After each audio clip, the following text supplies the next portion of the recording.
We're very grateful to be hosted here at the Imprimerie de Montparnasse, an extraordinary place founded in 1881, where the most prominent artists of the 20th century, Matisse, Picasso and Miro, came here to print their work of art.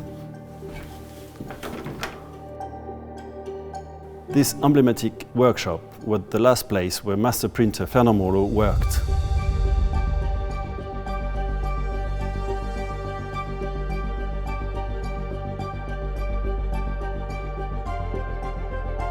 The press are now dedicated to contemporary artists, and we are very pleased to be here showcasing some of the highlights of the Cabinet des Livres de Pierre Brossette, a sale that will take place on May the 22nd at Christie's Paris.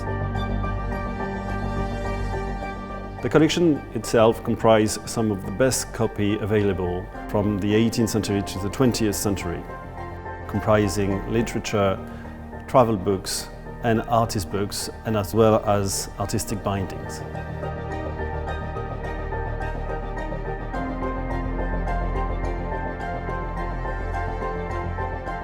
The library of Pierre Brossette only comprises the best in the books production in France in the 18th, 19th and 20th century.